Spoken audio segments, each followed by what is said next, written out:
నమస్తే, welcome to whistle. నేను మీ స్వాతి.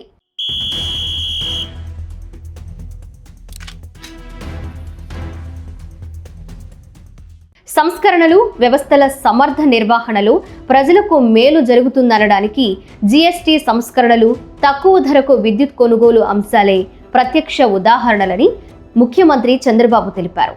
గతంలో ఎప్పుడు ట్రూ అప్ ప్రతిపాదనలే ఉండేవని, కానీ తొలిసారి ట్రూ డౌన్ వచ్చేలా చేశామని ఆయన అన్నారు. సమర్థత, అనుభవాలతోనే ఇది సాకారమైందని పేర్కొన్నారు.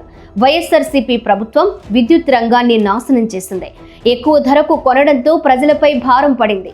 కూటమి ప్రభుత్వం రాగానే విద్యుత్ రంగాన్ని గాడిన పెట్టాం. రాష్ట్రంలో ఉన్న విద్యుత్ అవసరాలని ముందుగానే సమీక్షించుకుని తక్కువ ధరకు కొనుగోలు చేపట్టాం. దీంతో దాదాపు 1000 కోట్లు ఆదా అయి ప్రజలపై భారం తగ్గింది అని తెలిపారు. టీడీపీ ఎమ్మెల్యేలు, ఎంపీలు, నేతలతో ఆదివారం ఆయన టెలికాన్ఫరెన్స్లో మాట్లాడారు. జీఎస్టీ సంస్కరణలతో పేద, మధ్యతరగతి ప్రజలకు కలిగే మేలును వివరిస్తూ అక్టోబర్ 19 వరకు రాష్ట్ర వ్యాప్తంగా పెద్ద ఎత్తున సూపర్ జీఎస్టీ, సూపర్ సేవింగ్స్ కార్యక్రమాన్ని నిర్వహించాలని సీఎం చంద్రబాబు పిలుపునిచ్చారు.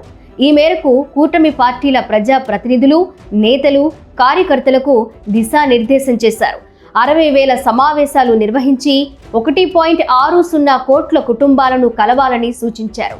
జీఎస్టీ 2.0తో రాష్ట్ర ప్రజలకు 8,000 కోట్లు ఆదా అవుతుందని వివరించారు. ప్రభుత్వ ఆదాయం తగ్గినా ప్రజల కొనుగోలు శక్తి పెరుగుతుందని పేర్కొన్నారు.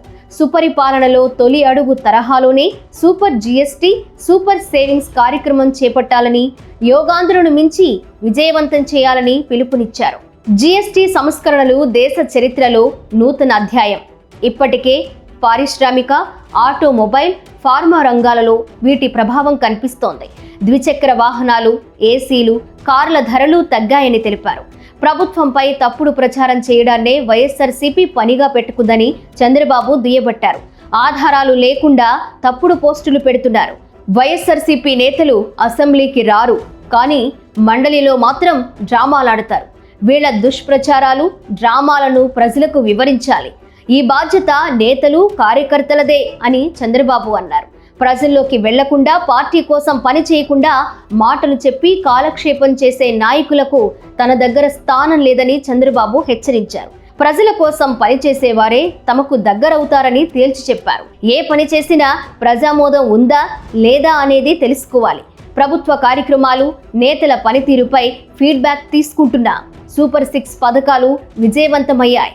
అక్టోబర్ 4న ఆటో డ్రైవర్ల సేవలో కార్యక్రమాన్ని ప్రారంభిస్తున్నాం. ప్రాజెక్టులు యుద్ధ ప్రాతిపదికన పూర్తి చేస్తున్నాం. సముద్రంలోకి పోతున్న నీటిని వాడుకుంటే కరువు మాటే ఉండదు అని చంద్రబాబు తెలిపారు. ఇక ఇన్నాళ్లు యూనిట్కు 40 పైసలు చొప్పున వసూలు చేస్తున్న ఇంధన సర్దుబాటు ఛార్జీలను తగ్గించే ప్రయత్నం కూటమి ప్రభుత్వం చేస్తోందని విద్యుత్ శాఖ మంత్రి గొట్టిపాటి రవికుమార్ తెలిపారు. నవంబర్ నెల నుంచి యూనిట్కు 13 పైసలు తగ్గిస్తున్నామని, రాబోయే రోజుల్లో ఛార్జీల భారం ఇంకా తగ్గుతుందని వివరించారు.